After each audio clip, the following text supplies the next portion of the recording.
Good. Bow, now, now, now. Can you keep up, baby Isn't it? boy? Well, what's that song? Isn't it funny how you made it? I can't remember. It's like it's funny or something. Keep.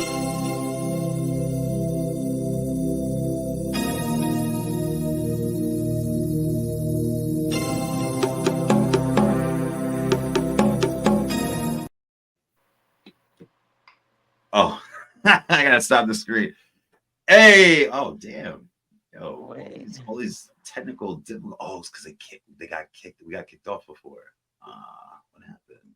Oh, there we go. There we go. Ah, there we go. Lovely. Oh, me in the middle. I'm All Beyonce. stacked like dominoes. We got this now. Oh, my camera. Damn. Sorry, guys. Look out. Watch out. It's Keep Up with your boy Still Insane and co-host. Robert Mercado World, and we got this guy. That way. And we got the returning guest, Keith Toast. Mr. Mermaid Yo, what's himself. up? Merman. Fresh off the beach. That's right. That's right. Not smelling like fish. Though. No fish. No, but you got the honey glaze. You got the honey glaze. I like it. I like Ocean breeze. Ocean breeze. Okay. Robert is a big beach guy. So, you guys got the big beach bums on the side of me. I love it. I love it. Great. Welcome to Keep Up, guys. We're going to head right into it. We're going on not a huge break. We're just taking off for the July 4th weekend. Nice recharge. I'm sure Robert will put some beach time in there. Me too. Why not? I'd love to. But first, we're renaming this, and shout out to TJ Cool Ass from the Crazy and True podcast. I don't know if they're airing new episodes at the very moment, but it doesn't matter. Go check out their old episodes. And if they are still airing, I follow them. I just haven't seen any promos lately. Catch that too. So he is the one I got this idea from. And I also got his blessing for it. He does a mental health check before he starts the show. And we're going to call this the wellness check. And that's because I want to know, like, how you really doing. Because sometimes like, you don't want to, like, sometimes when you just say like mental, like, you're like, oh, it might not come across. So like you could either be like lethargic, you could be fatigued, you could be so wellness. I feel like it covers it all. So we'll start off with you, Robert. Wellness check. How you doing, brother? Wellness check. I am doing all right. I feel like I've had some odd blues creep into me with bullshit, and I feel like I've been having to cling to my Marianne Williamson audio tapes to remind myself, the universe is moving constantly in my favor. Good. So, there's that. And I would say I'm happy with like the constants in my life, so I'm grateful for that. Those things that I have. I'm grateful to be on the show with you, Vince, and the work that you put out into the universe to make this a reality. So yeah, they say interrupt anxiety with gratitude. So yeah, I am grateful for some of the constants in my life that keep me motivated and pushing, and you know, even when it's not like easy to do it, you gotta like push through and make it happen. You can't give up. So Beautifully yeah, said. yeah. How about you guys? Should we go to the guest? Who are No, we we're talking skipping to? him. That was too good. I'm joking. Oh, Go ahead. virtual. This is We'll his leave it there. problem. We'll leave it there. Okay. Go ahead, Keith. I'm giving you a hug. Exactly. I was like, damn, I don't even know how to top that at all. I don't want to. I wasn't trying to, but I'm like, go ahead, Keith. No, I mean, look, it be real. Like, emotional seasons happen no matter what time of year it is, like, so I applaud you for being Me vulnerable too. and acknowledging that you are going through a moment. So I support you in that. And Um, before you say that real quick, I want to thank you too, Robert. Yeah, collaboration can be tough sometimes, and no, that was really poignant words, and that was very appropriate. And we appreciate you, and not just we. I appreciate you, Robert. Thank you for that, and thank you for bringing that kind of wisdom here. Go ahead, Keith. So sorry. I yeah, didn't no, yeah, for sure. Give them their flowers while they're still here. mean You know to- what they say. I mean, for me, actually, I'm just really busy right now. June's a really busy month for me. Just like work professionally and passion wise, like You know, it's a lot of things kind of going on right now, which is good. Like, it's good to be busy, you know, so it's making me Been busy. appreciate.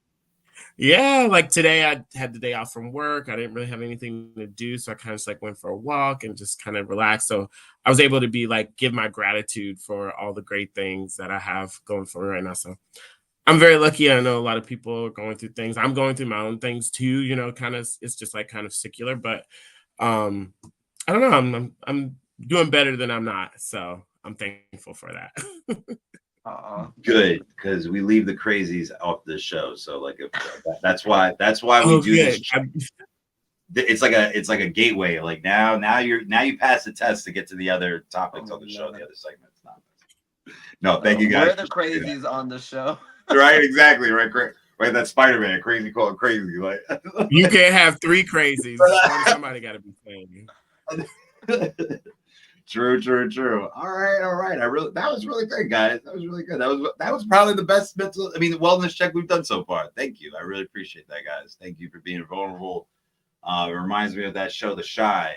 They just started doing these men's check-ins and on the show, and I thought that's one of the reasons why I love The Shy. Like they don't just show the stereotypical stuff that's going on, like that people think of the Black community.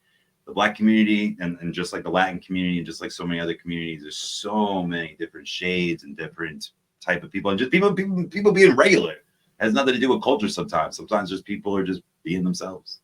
And so that's what I love about that part. And I love shows like that. All right, let's get into the music. We got lots of music. Is that your mental health check, by the way? Oh, my bad. We can't let you get away with that. No, Robert, on fire today. On fire. Right, and dealing with my little bitch ass. Okay, thank you, Robert. So I cut the shit out of my finger this weekend. Look at there, we buddies. Wow. Just flick me off. Being a friend, Robert. You don't have to pretend like you hurt your finger. I know. He wanted, and he didn't show that finger before. He should have. He had every right to. But I was cutting a bagel.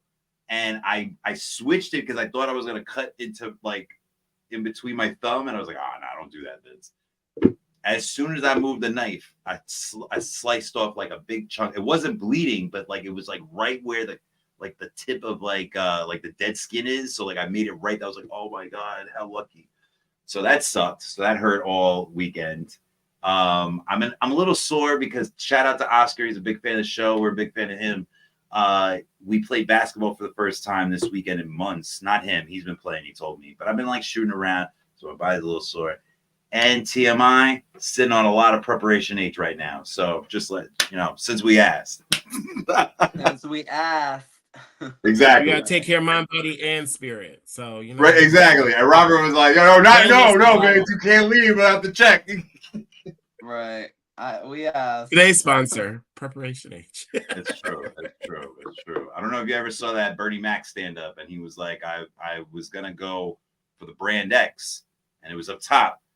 No, it was the brand X was on the bottom. He said the brand X was on the bottom. He bent down to go get it, and he was like, oh no, Preparation H it is. So I was like, damn, that's fucked up. I will say, Preparation H, I had to use it a few months back, and I noticed that like we're gonna get in depth here, but it has like a squeeze thing and like thing. I'm like, oh, they got a nozzle. It has an applicator. Squeeze? Oh, they got an applicator now? Oh man, happy Pride Month, guys. Happy probing. Okay. It's an applicator. It comes in handy when you need it. Yes. Okay. I haven't seen those. I hope one day. I hope one day when we're doing the check-in, we're gonna be sore for good reasons. True. Right. That's what I put up the Cash App on the ticker. I was like, now this is the premium content, guys. Now this is watch us put our Preparation H. Oh man. Woo! The starfish. Anyway, let's get down to what the fuck did we hear? And if you look down at the bottom, from now on, it's going to have our. Oh, let's actually add. I was being a diva. So, Robert, why don't you start us off? We have a latest development on the world of Ariana Grande, Monica, and Brandy. Oh my God! So it's what, almost 20 years later, and now there she goes, that dangerous woman. Right. and Monica and Brandy have reunited on a remix almost of their song "The Boy Is Mine," reinterpreted, by Max Martin and Ariana Grande, and people are loving it. People are. It's like I thought it's good. it's only the lyric video is out essentially, but I've been seeing like all these interviews with Monica, talking about how it's kind of quelled her it's healed her relationship with Brandy. She was like, I was in the hospital because of my son, and Brandy was the one I was talking to on the phone. So music heals. I love it. The song is a bop. I fucking have been listening to that song on replay. Every time you go check my annoying stories, I got a different little verse to send subliminals out to the motherfuckers out there trying to fuck with me. So a little different. Loud and clear. Loud and clear. The Boy Is Mine, but I ain't Yes. fitting to be nobody's mistress. They better handle their business. Oh, so And because this is live, when you mess up, it happens. Keith, give us the Ariana Grande scoop, and when you're done, Robert. But we forgot about Tuah. Forgot about that. Close. So yeah, so let's get come on. All right, let's go. Boy Is Mine remix. Let's do it. Ari, I'm sorry, I'm an Arianator, whatever you want to call her fans. I love Ariana Grande. I love Eternal Sunshine. I like the original version of The Boy Is Mine too, like not Ariana's like retooled kind of like imagination of it. Of course, there's nothing like the original The Boy Is Mine whatever it came out, I guess, like 1999 or something like that. I feel like 98. But 98. I think this is like a cool like new version, and I'm so glad that she actually gave the verses to Brandy and Monica, and they're just not in like the chorus and the bridge. Like, I'm glad that she really was just like showcasing them and allowing, like that to me is a sign of like someone who's very confident in their talent and their skill. And I literally listened to it all morning when it came out. It was on repeat for like 3 hours. I think because of me, it made it to number one. Like, I think I listened to it like 1,000 times in one day. But yeah, that's my girl. And I think they did a great job. And you actually know that original song was like a direct hit towards Anita Howard, the one that sings I'm Gonna Be a Freak, because Brandy and Anita were interested into the same guy. Look at that. And she's a deaconess now. She's like a pastor, Anita Howard. And you guys didn't mention it's the 20th anniversary, I think, or something like that. No, it's like no, not the 20th anniversary. No, she hasn't been out that long. Eternal Sunshine. It's the anniversary of the album, so 10th anniversary or something like that. That's why she's coming out with Yours Truly. I think her first album, Yours Truly, it's like the 10th anniversary. I was reading. That's why she's doing she's re-releasing it and she's putting like. Oh yeah. It was like her. Yeah. It was like the anniversary of like her first album or something. She's like 20. No, I'm joking. She's like 30. But anyway, TMI, right? Sorry, Louise. Sorry, TMI. You're right. Oh, nice. Wait, but I gotta say, Ariana Grande's fans, it sounds very much like the Aryan Nation. I don't know why they would choose that as their fan name. That's what it's called, the Aryan Nation. I thought it was the Aryan Nation. No, he is saying. I'm like, that's what I was like. I think they call it. Robert, are you gaslighting us right now? No, I've heard that. No, he's gaslighting himself. Oh my God. I'm like, what is that? They need I do not call myself either one of those. I'll just say I like Ariana Grande. That's crazy. But I think they're Arianators. She needs a better fan name. Like gladiators. It's like whoever made that up needs to get fired. That's crazy. No. Come on, the internal mind comp. No, we don't need that. No thanks. Right. No thanks. The internal mind. Right. Let's go back. Let's go a little backwards. So what the fuck was happening and what is happening? We'll give a little graphic to Monica and Brandy real quick. A little homage to them. Oh, they don't. Yeah, right there. The official music video. We can't play it because that will be copyright infringement. We could reenact The Boy Is Mine. Right. Let's get them on the screen real quick. Boom. He's mine. I want you to know. All right, ladies. No fighting. No fighting on the show. There we go. Oh, damn, Monica. I got the wrong freeze frame of you. Brandy. They look good though. The good thing is like they both sound really good. Was it from you? Good. Okay. Oh yeah, and Yeah. Penn Bagley. Oh, he's so fun. In like a weird, super skinny kind of way. Yeah. Shoot your shot. Shoot your shot for the stalkers. Oh, You know, so it he was turns in out, his like, first acting gig was a Pokemon commercial. He was in a Pokemon for commercial when he real. was a The kid. first time I saw him Yeah. was Gossip Girl, right? Is that's the first time I saw Yeah, him. Gossip Girl. All right, let me get rid of this. Lonely boy. Let me get rid of this overlay because there we go. And no. Okay, that's fine. All right, so let's talk about real quick Hawk motherfucking Tuah. And it's weird because as violent as it is, and actually it's not weird. It makes a little bit of sense. I'm about to nerd out with you guys a little real quick.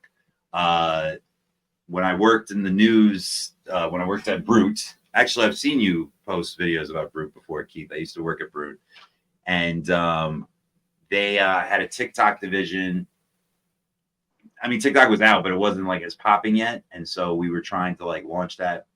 And India was the biggest market. I think they're like still like one of the biggest markets when it comes to TikTok.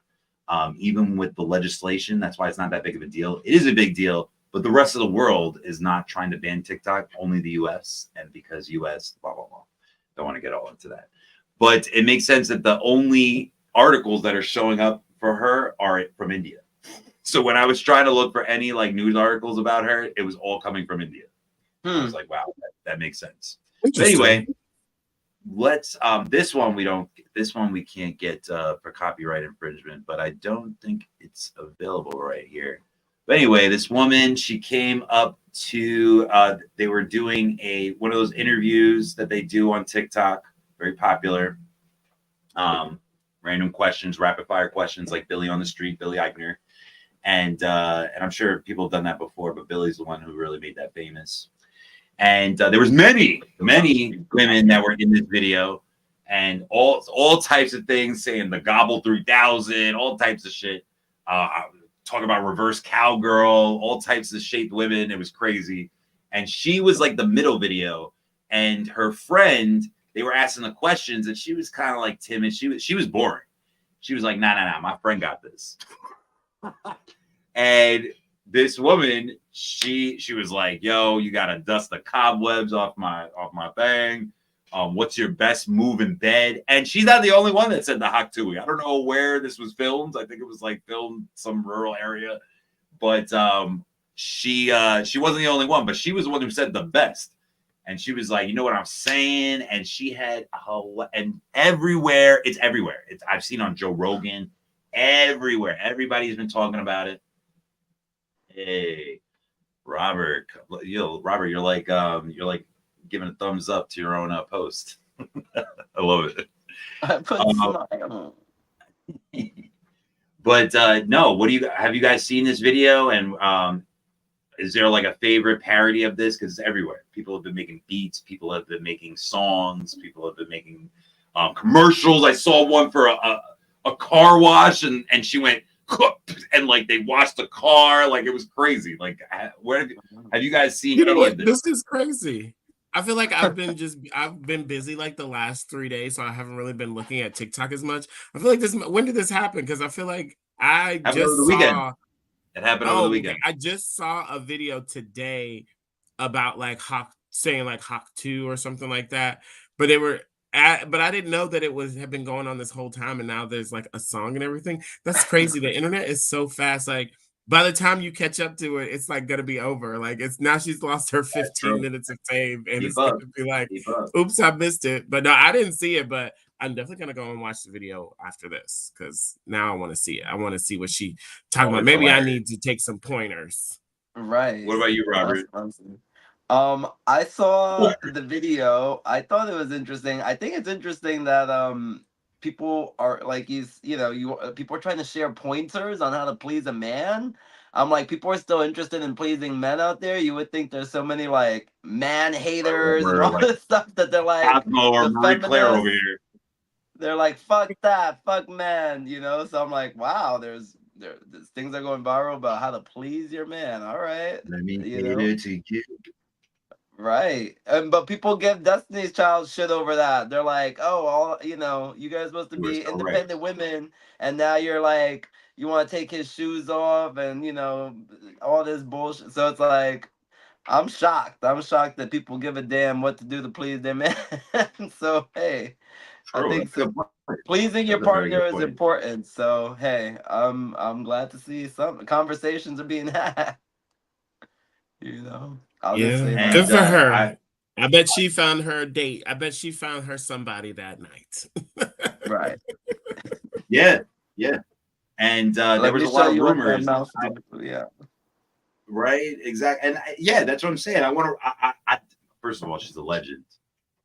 I have to commend her for that. I have to commend her for that because I mean, it could get a little sloppy if she does it that way. But if you get the right amount of hot tui in there, good to go. Good to go. But anyway, she is a preschool teacher, from what I've been told, in these India times, and a lot of people were circulating. Of course, because she's so viral, a lot of people were circulating misinformation saying that she had been fired from her post. I didn't believe it at first, because school's out, so who cares? Like, especially for kindergarten kids. Maybe not in New York. I think they're like until the end of June, but most of like the South, they're like out already. And B, I don't think you could fire somebody for that. Like, as long as she was like nude and like the OnlyFans, like all that kind of stuff. Unfortunately, they have been able to fire people for that. But for this, it was playful. It was playful. She didn't curse. Like, it wasn't that vulgar. It was okay. But thankfully, that was misinformation. The school loves her. They made up some story where the kids were like spitting at each other, something like that. And whatever, man. Good for her. Good for her. Her name is, what is her name? They have her name in this article.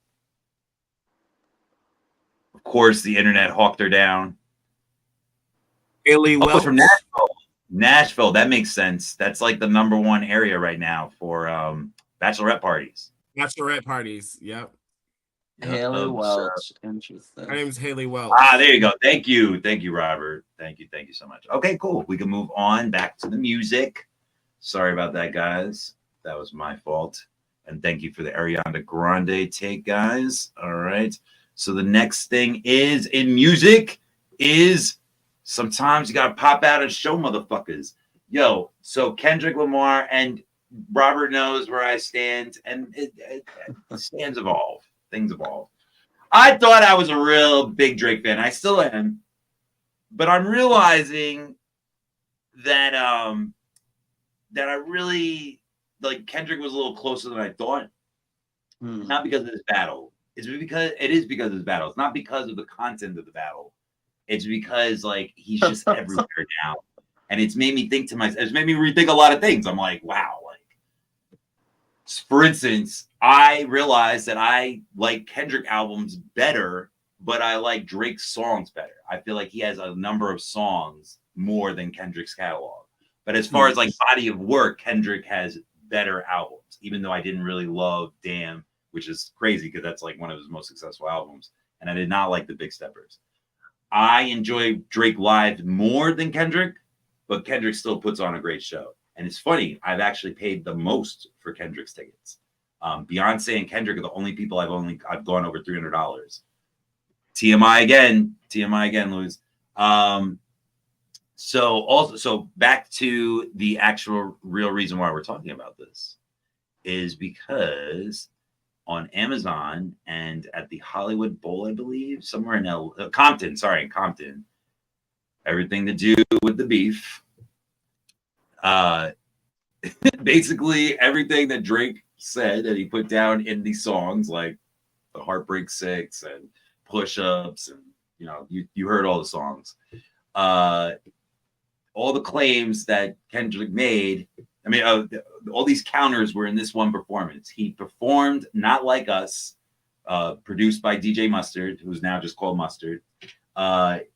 They played that song 6 times. Not the biggest fan of the song. It is very catchy. It's a little annoying, but did very well at this concert.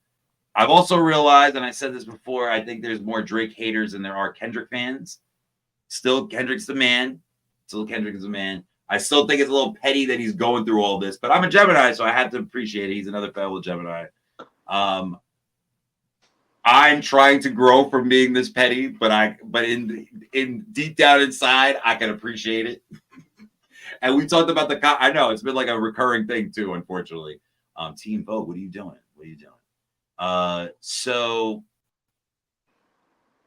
a couple of things. YG showed up, who's supposed to be a big friend of Drake. That was whack. DeMar DeRozan's supposed to be a big fan of Drake also. This will be friends. He was there dancing on stage with Russell Westbrook doing Crip walks and shit like that. The Bloods and the Crips came together on stage. There was no Game. Game is too neutral in the battle, and they didn't invite him. LeBron was in the crowd, and that's supposed to be a big friend of Drake. I watched it. It was awesome. I didn't think that he had to play the song 6 times in a row, but it was done for Juneteenth. Also, he was trying to show unity. I don't think it was for unity, though. I think we talked about it. Keith, you were here last time when I mentioned this. I'm a little bit fatigued. Again, as a guilty pleasure, I like watching rap battles, but I think that it's a little weird that we have to be so divisive in order to get that kind of notoriety. Also, one more thing before I hand it off to you guys. So sorry that I was long-winded on this. I think that like it's a little corny that like a person of Kendrick's caliber, same thing with Nas, like when that whole Ether like disappeared, and now I realize why he doesn't play Ether. I wouldn't want my whole career to be a diss song, and so the fact that like Kendrick's #1 song, this is his first #1 song ever, Not Like Us, and he's filming the video right now. And he put Bobby Atloff in there, the TikTok star that does the deadpan humor interviews. What's his name? Crazy Marco, Funny Marco. He's got everybody. They have beef too. And so the fact that Kendrick knows this is crazy. That's crazy. That's so obsessive. Like the fact that he knows everybody that hates him, even the way he does the performance, he was trying to copy the way that Drake does it. The song, like making a dance to the song. So when everybody says that he beat him at his own game, he really did, if you believe he won. And so whether he won or lost, he definitely took everything from the playbook that Drake uses and used it against him. And one more thing, Dr. Dre, I love you, bro. It didn't help that everybody called Kendrick a wife beater, and you brought one of the biggest women beaters of all time on there. He got away with it a long time ago when he was with NWA. So those are my thoughts on that. Guys, chime in, please. I will just say yes. This is like the ongoing drama. The saga continues, and I could see if you have a #1 song, then yeah, fuck it. Don't lose that momentum. True. Everybody got their 15 minutes. You gotta make it last. I ain't mad at him. No, I feel like Kendrick knew he couldn't come at Drake the way he would go at like a normal, like fellow rapper that was like a lyricist as he is. I feel like he was like, to really win in a Drake battle, like, because Drake is always going to have like a poppy hit. Like he makes trendy music.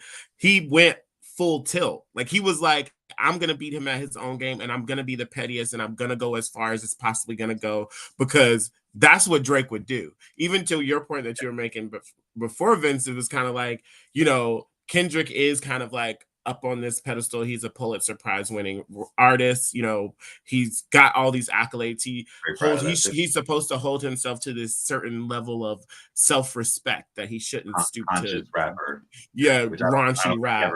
But to your other point, like, I do know some of the other things that he's done, like about, you know, his background and, you know, working alongside other people that have sordid past and histories. And I mean, for both of them. So like, to me, it's like they both kind of have, you know, questionable backgrounds and stuff. I just think it was never really a battle. It was clear, like, Kendrick always was going to have a better verse. Like if we just looking at verse, but Drake just wasn't going to stop. So Kendrick was just like, I'm just going to run you over. He's like, I'm going to chop your head off. I'm not going to give you a chance for a jump scare. This is like the end of the show. Yeah, it felt like it was simmering for a long time. And it was like they were trading bars for a long time, for years, actually, almost a decade.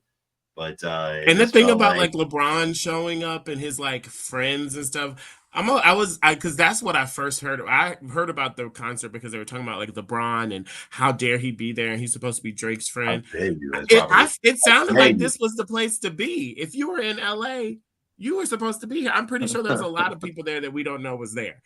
I would have been there, and I'm not even like I Oh, don't me listen to too. either one Me of them too. like that. I Oh, would have just absolutely. wanted to be there. Like maybe Lamar Kendrick didn't want to. I mean, LeBron, LeBron James maybe didn't want to miss the show because maybe he want to be in the tea. He want to know what's going on. Right? There's Right. probably a lot of fucking security for there too. LeBron and Compton, that must have been crazy. I think But I, I oh, go just ahead, think Robert. it's Sorry.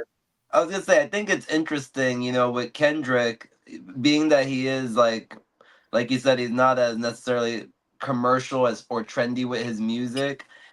Even just the title, Not Like Us, I feel like it's very now. Like a lot of conversations are being had in like, POC community, like who's really with it and who's not. And I think it just sparks up a great conversation. I'm sure that's why he was able to play the song 6 times in a row because it, it resonates. People are starting to see who really represents and who doesn't.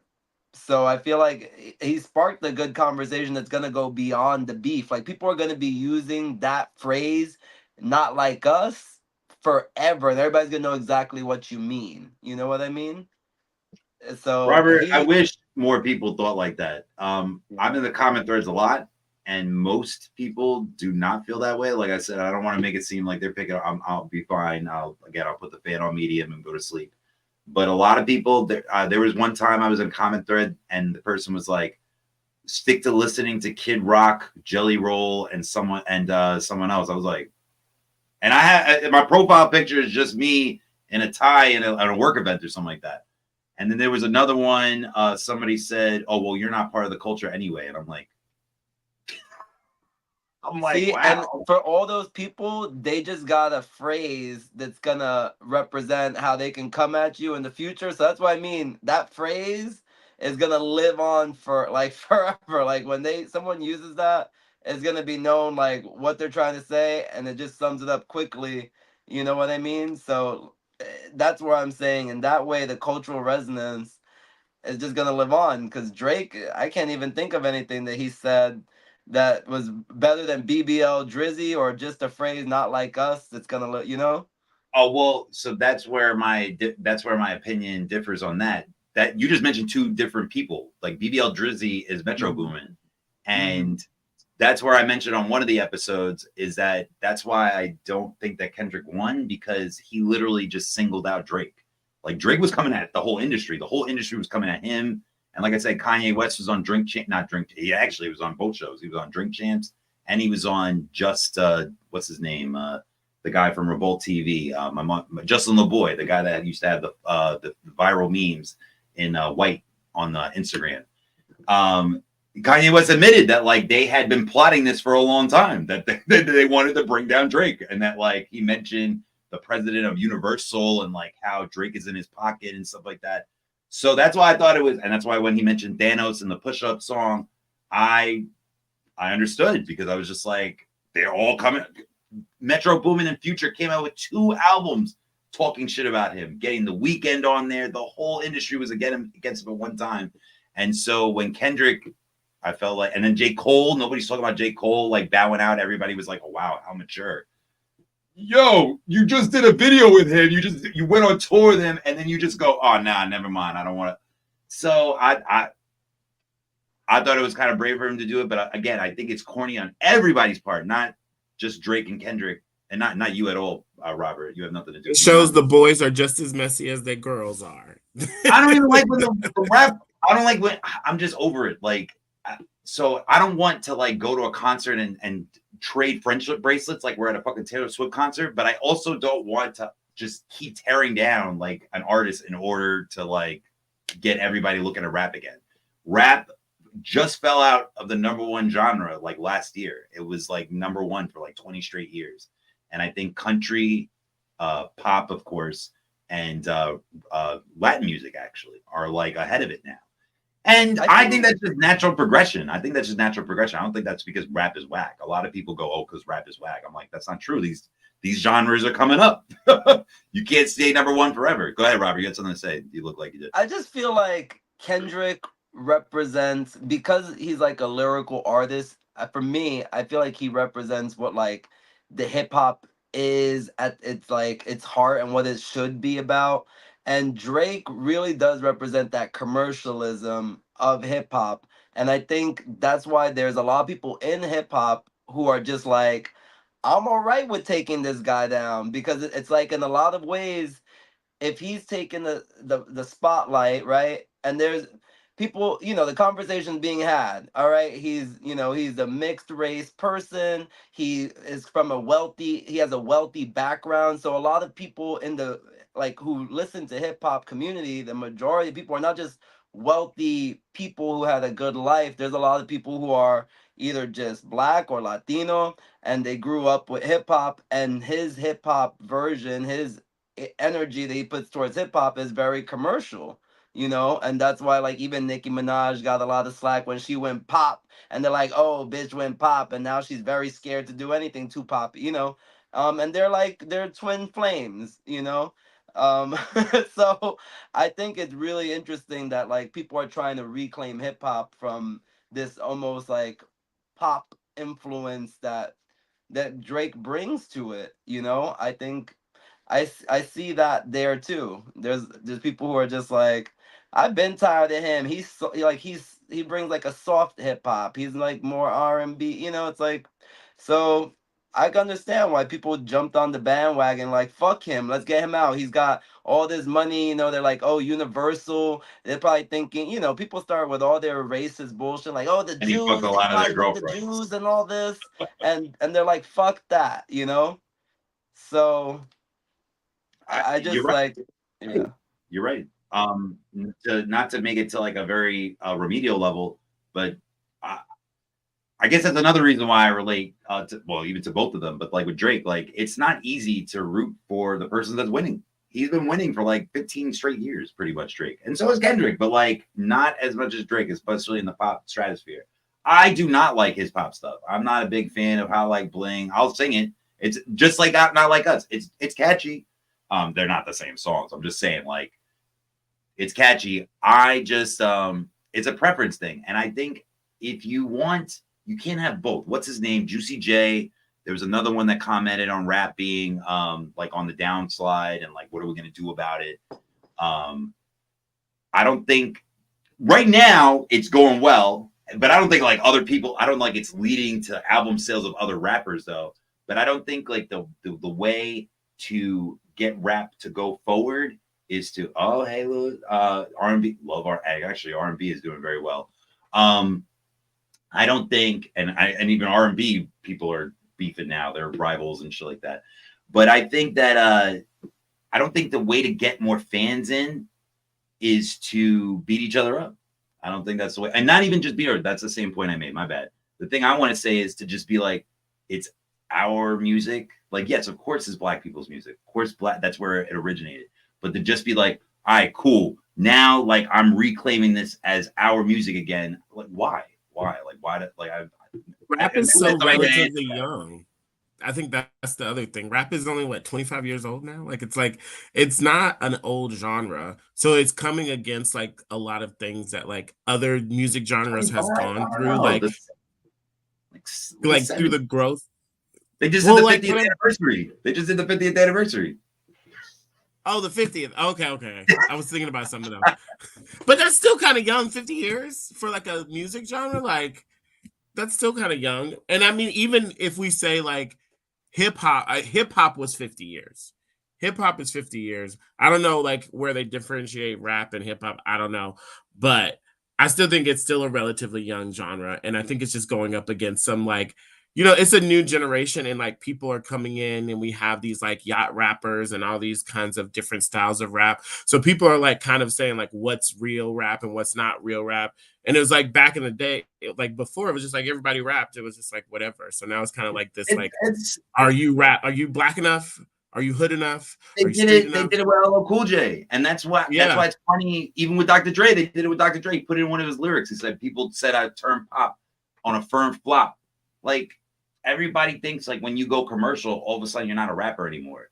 And the things I agree with people like, do I want to root for a Canadian? No, but I'm not like home team like that. I don't give a shit. And fucking what's his name? The thing that they are very right about is the colonizer thing. When he made the George Zimmerman thing, that was corny. When he said that I make the music that frees all the slaves, so whack. That's one of the reasons why it's like you're not really wrong that he took an L. Like those were fucking terrible. I do think Family Matters is the best song as far as the rap beat. But again, the most catchiest song he won. Like as far as like everybody listening to one song, like Not Like Us is fucking everywhere. I went to a rec game on Sunday and they were playing as soon as I got in the gym. As soon as I got in the gym. So go ahead. Anybody? I'm done. You guys have final thoughts? I'll just say, I could see. I feel like now people are clinging to ways to try to fight back the colonizer, shall we say, and people are figuring out like even if it could just be to take a protest and let it be in music and to let your voice be heard and say I want to reject this in this forum, then that's what I'm gonna do, because I think people are desperate to like really make a stance and make a statement about like rejecting you know seemingly people or influence that doesn't belong somewhere right now. I think people are trying to vote with their dollars and vote with their like tweets and say, yeah, I support this. He's not like us. They're not like us. And then they use that like not like us and all their other, commentary. So I think You're yeah. gonna make that And not like hip us hop, happen. yeah. Say it again. I said you're gonna make that not like us happen. You're gonna be personally Oh my responsible god. for it. I got that. I got a tattoo right here, not like Oh my gosh. Anyway, let's get down to one of Robert's topics. Camila Cabello, what's going on in the grape juice, in the grapevine? Oh, well, Camila Cabello just did debut her new music video for her song Chanel Number 5. It's definitely a cute song. The video is it's decent. It's a little simple, but seeing her, she just performed in Rio Lisboa yesterday. She had like an hour set, and there was a bunch of people up there, but she was the one I was watching. I didn't get to see everybody who was there. I think maybe SZA might have been there, but she just performed her ass off, and she was amazing. She's all my favorite hits, so I was just super excited to see Camilla. She sounds great. She's blonde. She even mentioned, I used to have long dark hair I would use to strut when I was doing Havana, and now I have damaged bleach blonde hair. So I'm like, she's really seems like she's having fun with this era of music. And I'm here for it. At first, I wasn't sure if it was like her just trying to be that Charlie XCX girl or whatever, but Love her. yeah, I see her. She's having fun with this era. I'm here for it, Camilla. So I'm not mad at that. So that's all I Camila have to Cabello say. is way hotter, but I love Charlie. I said, hold on, Key, why'd you get that face? I thought you liked her too. You don't like her? Ooh. Charlie. Oh, I love Charlie. I was gonna say, man, I always been a fan of her, but what I was really impressed was that movie Bottoms, where she did the soundtrack. She fucking killed it. Oh yeah, Fucking yeah. killed it. Well, no, And she's I got a was new making. What's funny is like I was a huge Fifth Harmony fan. That's right. I watched Normani them was on up there. X Factor. I remember when like Camilla first auditioned and they got put in a group and they had like 3 different group names and they didn't think they were gonna make it to the finale, but they did. And that's when Britney Spears was like, I can't believe it. Right. So I have watched these like all of Fifth Harmony from the beginning. I loved Camilla. I saw her on her first tour when she toured. She was at Terminal 5. I didn't really care for like some of like how she kind of seemed in like the media, but music wise, like I just didn't really like any of her songs like after Havana. I think Havana was like everywhere for so long. It got to the point where I was just, like so sick of it. And I do think, unfortunately, she feels a little behind the curve on her current style. I haven't listened to her song like fully. Like I've listened to like snippets of it. It doesn't sound bad. It sounds like a cute song. Like I would hear it and like listen to it. But I feel like she's kind of maybe running in the same lane as like what Katy Perry may be running into. Like if you've seen her kind of like teasers for her new era, it's just a little too on the nose for what Charlie XCX is like known for right now, which is that kind of like Bratz grungy blonde hair, like, oh, look at me, I'm dressed like a little doll and I'm being sexy, like very like Spring Breakers, 2012 kind of vibe, oddly enough. But I'm not gonna root against cry her. from I Boom won't Clap. root against her. What'd you say? True. I said a long way from Boom Clap. Yes. Aww. That was her first single, right? The Boom Clap. Actually, she wrote. You talking about? I agree. Charlie She's changed her XCX? style. I like Charlie, yeah. Yeah. Boom Clap, the sound. Yeah, that was like the first time I ever heard her. Maybe she had singles before that. That was the one that blew up for me. Okay, so the next one is Taylor Swift. Taylor Swift and Dave Grohl. I don't know if there's any Foo Fighter and Nirvana fans out there. He's made the Hall of Fame for both, Dave Grohl. Let's stop that one. Let's put up this one. And not that I love to talk about Taylor Swift over and over again, but Dave Grohl not Dave Grohl, Foo Fighters and Taylor Swift. She's in London, so is he. They played it the same day, the same night. I don't know who booked that. That's crazy. But the fact that they both sold out, that's nuts. The fact that like London has that many people to go to two major concerts like that, that's insane. So I want to know you guys' opinion. I already have mine. Victory is more than just a moment. Okay, Billy. It's hard work and dedication. That's right. Victory is more than just a moment. Exactly. All right, so we'll get this as the image. So Dave Grohl during the concert. Oh wow, look at all these ads. Crazy. It will let you be great.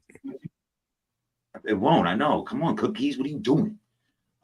So Dave Grohl and Foo Fighters, they had the concert, and during like his he does talk a lot during his concerts, and he said, there's a difference between this show and our show. We have a live band playing. And I thought he was being playful. I thought, like, when I first saw that clip, I thought he was just being playful because I've seen footage of him with his daughters at the concert having a great time.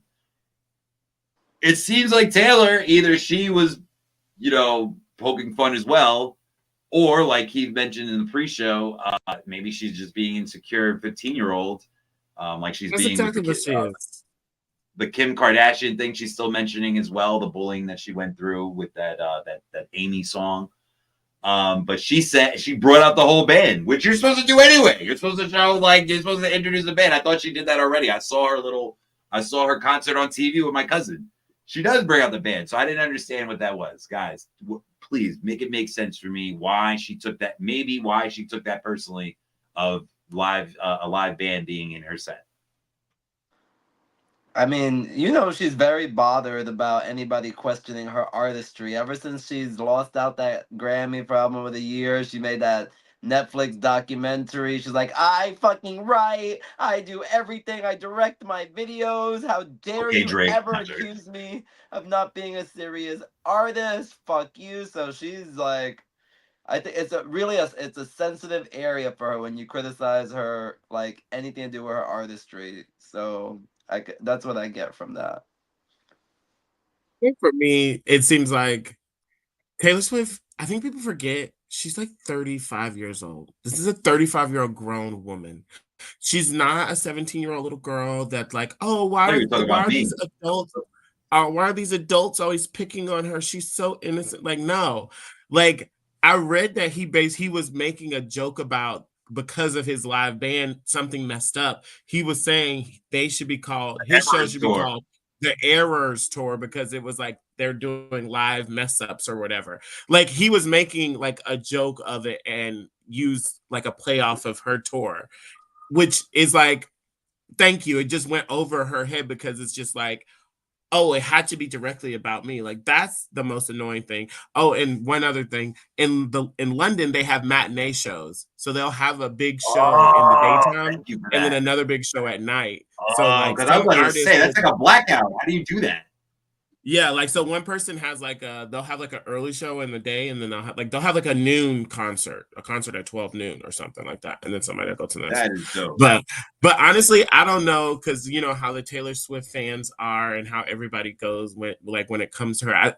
I blame Kanye West. Ever since he went up on that stage, this girl has had this superpower that she can never be seen as wrong. Even when she was suing her fans for making Etsy art, they were still like, well, she wants to make sure that she gets what she's deserved. It's her likeness. It's like, NFL over here. what does she care if Brittany from Arkansas is making a button in a little machine and making 10 cents off of it? Like, girl, whatever. I mean, I get annoyed about the whole Taylor Swift thing because it is not her, and like she's just kind of the vessel for it all. It's more of the like the way the ravenous fans around her, and it's how many albums she puts out too, for very specific reasons. They said she releases albums at certain times so that she can block other people from being number one, so that she can stay at number one, because that's why she released like like how many versions of this last album she put out? Like 8. Yeah. And yeah, and what's her name? Billie Eilish called her out for coming out with too many versions and like too many records. It's like not eco-friendly. And Drake actually called out Kendrick because supposedly he was supposed to come out with his songs way earlier in advance, but he delayed it because Taylor did what she did. And Drake, what everybody claims that he's too connected into the industry, the fact that he knew that, there you go. He knew. Yeah, he told on himself. He did. He said that he knew that he knows that that's the trend, and that he was trying to prove a point that he was going to bring out his music, even though Taylor was coming out, that his song could do that. Like Kendrick can't do that. Kendrick could go in and it won't go number one with Taylor. But Drake, when he brought out that this song, it actually did do well while Taylor's new album came out, the Poet Society or something like that. For what is it called? It's a good album actually. Yeah, Poets Society of everyone that ever died before. And right? No, I didn't want to say that. It's not the same thing. But yeah, what's his name? Anyway, Robert, you look like you had to say something. Oh no, I was gonna say, well, I did. The Tortured Poets Department is number one for the 9th week. 9th week. Damn, hell yeah! Like, who is listening to? I mean, I know people are listening to it. Midnight's was there forever too. Yeah, good for her. And she, like you said, Robert, I couldn't get through it really. Oh, sorry. I couldn't get through the album really. I listened to it like once and I was like done with it. Oh, it was mad songs, but I listened to it. It was pretty good. It's not better than Midnight's, and it's not better than our other stuff like Red and all that kind of stuff. But she it's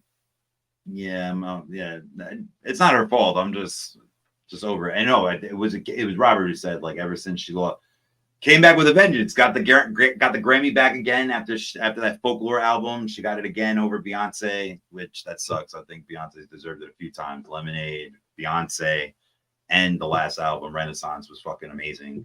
So I'm a little pissed off at that. Some sharing Grammy, and it sucks that Jay-Z had to bitch about it.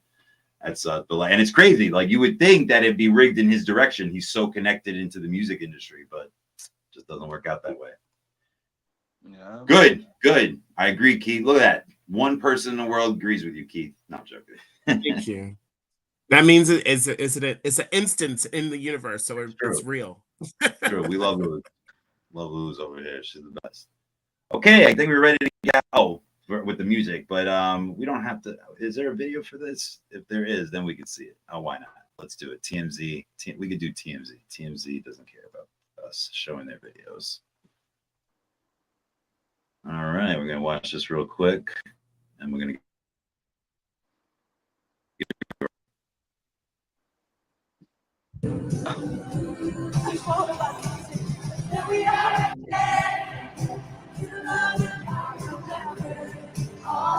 She's a lizard person. Oh damn! Not Tuah. Damn. Brutal.